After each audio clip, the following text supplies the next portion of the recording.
the name of Jesus Christ, in the name of the Holy Spirit, it is God who commands you your name. Give me your name.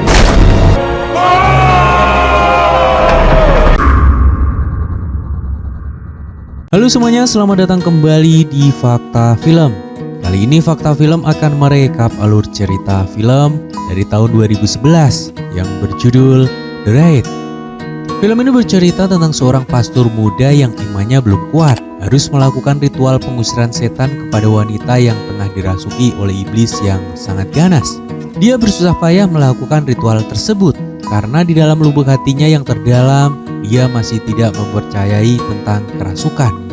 Seiring berjalannya waktu dan banyaknya kejadian supranatural yang dia alami, membuat pastor muda ini akhirnya menemukan kembali keimanannya dan sekarang dia menjadi pastor pengusiran setan yang sangat hebat. Bagaimanakah keseluruhan kisahnya? Mari kita ulas alur cerita dari film ini.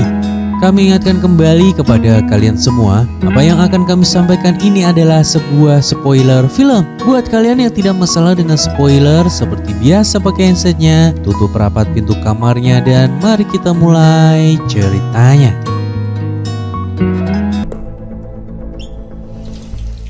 Di awal film, kita diperkenalkan dengan seorang pemuda bernama Michael Chovic, putra dari seorang pemilik rumah duka dan pengusaha sukses bernama Istvan Kovac.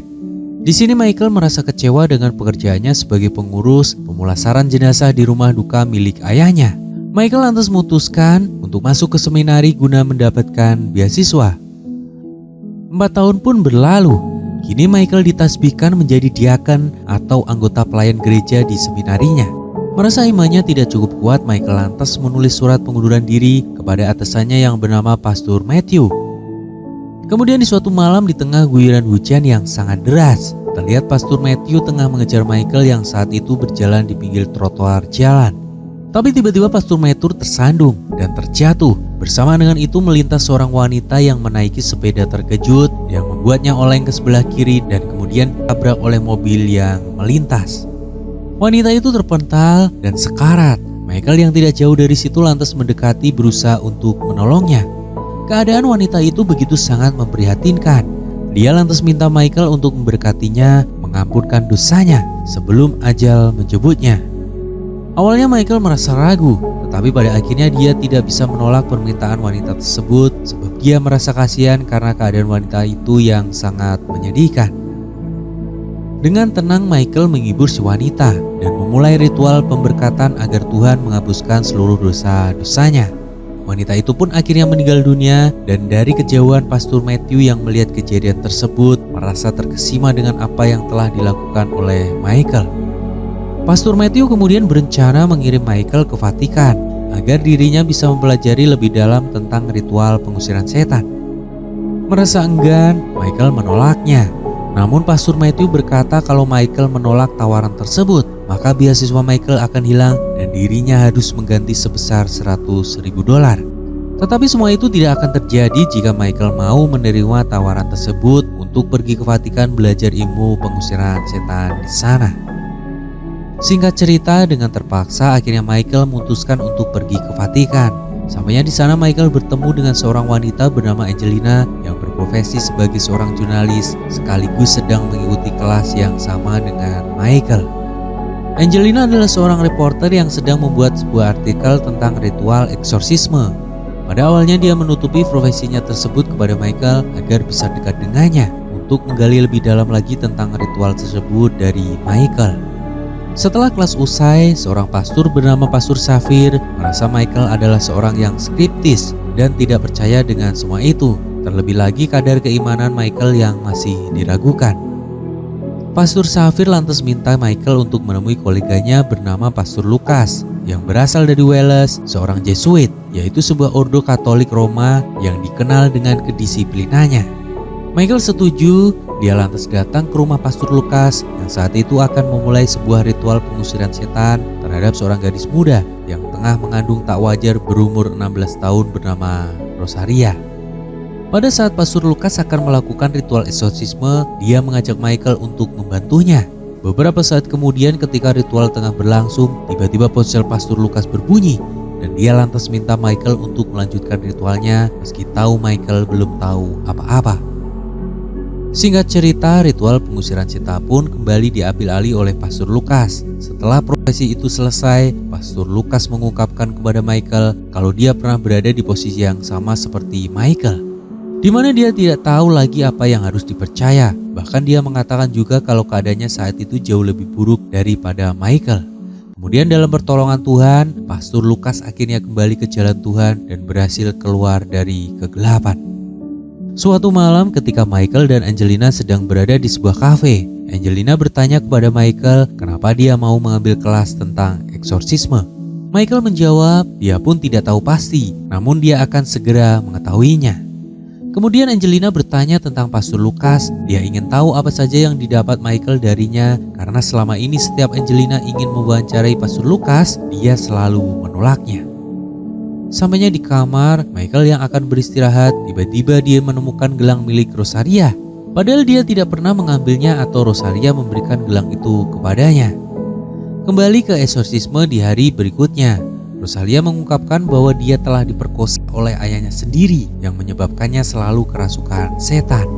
Ketika Michael mengembalikan gelang milik Rosalia, tiba-tiba tingkah Rosalia menjadi aneh. Dia bergetar, menatap ke arah Michael seperti sangat ketakutan.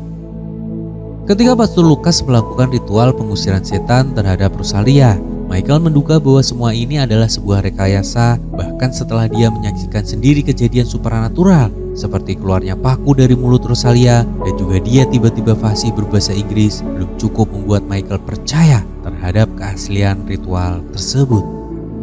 Michael berpendapat kalau yang dibutuhkan Rosalia adalah pengobatan medis dari dokter, bukan ritual seperti ini. Namun Pastor Lukas memberitahunya pengobatan medis sudah tidak mempan lagi untuk Rosalia. Oleh sebab itu dia mengambil alih perawatan atas Rosalia. Di sini Pastor Lukas kemudian memperingatkan Michael tentang sikap keskeptisannya, bahwa walaupun kamu memilih untuk tidak percaya dengan iblis, itu bukan berarti kamu akan terhindar dari gangguannya. Di keesokan hari berikutnya, Michael kembali datang ke rumah Pastor Lukas dan di saat bersamaan Pastor Lukas akan pergi untuk mengunjungi seseorang yang memintanya untuk dilakukan ritual pengusiran setan. Mereka menuju ke rumah di mana seorang anak laki-laki dirasuki oleh iblis yang berwujud seekor kuda. Iblis yang merasuki anak tersebut menyuruhnya untuk bunuh diri. Lalu setelah beberapa saat memeriksa, Pastor Lukas menangkap seekor katak yang berada di dalam sarung bantal milik anak laki-laki tersebut. Dia berkata kepada Michael kalau katak ini adalah perwujudan manifestasi dari iblis yang merasuki anak ini. Pastor Lukas lantas membakar katak tersebut sambil membacakan doa-doa agar iblis itu lenyap dan tidak kembali lagi untuk mengganggu si anak tadi. Keadaan Rosalia setiap hari semakin memburuk. Dia berusaha menenggelamkan dirinya atas pengaruh bisikan setan. Kemudian dia dibawa ke rumah sakit dengan keadaan yang sangat mengenaskan. Di rumah sakit tempat Rosalia dirawat, Pastor Lukas melakukan ritual pengusiran setan kembali. Keadaan Rosalia semakin memburuk. Dia merancau tidak karuan dengan berbagai bahasa. Singkat cerita, di suatu malam, iblis yang merasuki tubuh Rosalia semakin marah. Dia terlihat seram, tidak berhenti memberontak, juga berteriak-teriak. Kemudian Rosalia mengalami pendarahan hebat yang membuat Rosalia beserta bayinya tidak selamat meninggal dunia. Atas kejadian tersebut membuat Pastor Lukas merasa putus asa. Dia sedih karena tidak bisa menyelamatkan Rosalia dan juga bayinya. Kemudian Michael berusaha menghibur Pastor Lukas. Dia menyarankan Pastor Lukas untuk pulang dan beristirahat karena hari yang dia alami hari ini sudah cukup sangat melelahkan baginya. Michael kemudian menemui Angelina untuk menceritakan tentang kematian Rosalia dan akhirnya di sini Michael setuju mau diwawancari oleh Angelina tentang ritual pengusiran setan yang dilakukan oleh Pastor Lukas. Suatu malam, Pastor Safir membangunkan Michael. Dia ingin menyampaikan kabar duka bahwa ayahnya masuk ke rumah sakit dan dalam keadaan kritis juga koma. Pastor Safir lantas mengatur kepulangan Michael ke Amerika. Michael akhirnya pulang, tetapi karena adanya letusan gunung berapi di Islandia, membuat penerbangannya ke Amerika dibatalkan akibat semburan abu letusan gunung berapi tersebut. Ketika Michael menelepon pihak rumah sakit tempat ayahnya dirawat, Michael sempat berbicara dengan ayahnya, namun sesaat kemudian orang yang berbicara di ujung telepon dengan Michael itu bukanlah ayahnya. Pihak rumah sakit memberitahunya bahwa ayahnya telah meninggal dunia sekitar 6 jam yang lalu. Hal itu tentu saja tidak masuk akal untuk Michael, karena dia yakin tadi sempat berbicara dengan ayahnya membuat Michael merasa kebingungan. Hal yang aneh lainnya kembali terjadi. Michael melihat bekas tapak kuda di halaman hotel tempat dirinya menginap. Michael kemudian turun dan sampainya di halaman hotel, Michael melihat seekor kuda aneh dengan kedua matanya bernama merah sudah berada di depannya. Sementara itu di tempat lain, Pastor Lukas mulai bertingkah aneh. Di saat Michael dan Angelina datang ke rumahnya, mereka menemukan Pastor Lukas sedang duduk di luar rumah di tengah guyuran hujan yang sangat deras. Setelah dibawa masuk ke dalam rumah oleh Michael, Pastor Lukas sadar kalau dirinya sekarang tengah dirasuki oleh iblis. Dia lantas minta Michael mengikatnya dan membawa Pastor Safir untuk melakukan ritual pengusiran setan terhadap dirinya sendiri. Celakanya Pastor Safir hari itu tidak berada di tempat. Dia diketahui tengah berlibur ke daerah Civitavecchia, sebuah kota di bagian barat Italia. Ketika Michael dan Angelina sampai di rumah Pastor Lukas, mereka terkejut karena melihat bahwa seluruh salib telah diterbalikan oleh Pastor Lukas yang saat ini tubuhnya sudah secara penuh dikuasai oleh sang iblis. Mereka berdua kemudian naik ke lantai atas dan menemukan Pastor Lukas yang sudah bukan dirinya lagi. Dengan sangat terpaksa, Michael memutuskan untuk melakukan ritual pengusiran setan itu sendiri yang dibantu oleh Angelina. Pada saat Michael melakukan ritual tersebut, dia kemudian dimarahi oleh iblis yang tengah merasuki tubuh Pastor Lukas. Michael diserang beberapa kali, dihina dan dicemooh oleh iblis tersebut yang sama juga menimpa Angelina. Michael merasa hampir putus asa, lalu Angelina meyakinkan Michael bahwa kedatangannya di sini adalah sebuah takdir Tuhan yang secara tidak langsung untuk membantu Pastor Lukas. Dari situ Michael akhirnya mendapatkan kembali keimanannya dan percaya akan kuasa Tuhan. Singkat cerita, Michael kembali melakukan ritual pengusiran setan terhadap Pastor Lukas yang semakin lepas kendali. Pastor Lukas di sini mencoba melukai Angelina dengan mencekiknya. Namun beruntung Michael dengan penuh keyakinannya berhasil memaksa iblis itu untuk mengungkapkan namanya. It is God who commands you your name. Give me your name. Iblis tersebut mengaku bernama Baal. Dengan segenap tenaga dan penuh keimanan, akhirnya Michael berhasil mengusir dan melenyapkan iblis Baal yang telah merasuki tubuh Pastor Lukas. Setelah sukses melakukan ritual eksorsisme, Michael memutuskan untuk pulang kembali ke Amerika. Dia mengucapkan selamat tinggal kepada Pastor Lukas, namun sebelumnya Pastor Lukas berpesan kepada Michael supaya dia tetap berada di jalan Tuhan agar tidak tergoda oleh bujuk rayu iblis. Sampainya di rumah, Michael menerima surat dari Angelina bahwa dia telah menerbitkan artikel tentang eksorsisme tersebut. Sepulangnya Michael dari Vatikan, dia memutuskan untuk menjadi pastor, melayani gereja, dan film ini pun usai. Film The Raid 2011 adalah film horor yang didasarkan pada kisah nyata tentang seorang imam yang belajar tentang eksorsisme di Vatikan. Dengan penampilan akting kuat dari Anthony Hopkins, film ini menggabungkan elemen horor dengan pemahaman religius.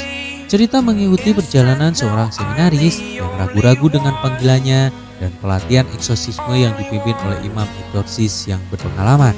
Meskipun tidak mencapai titik ketegangan yang diharapkan, The Raid menyajikan sesuatu yang menyenangkan dan penampilan yang memukau. Secara keseluruhan, Mimin memberikan nilai sebesar 8,0/10 dari keseluruhan alur cerita yang tersaji sepanjang film ini berlangsung. Terima kasih buat kalian semua yang telah mendengarkan alur cerita film ini dari awal hingga akhir. Buat kalian semua jangan lupa jaga kesehatan dan sampai jumpa lagi di cerita film horor selanjutnya.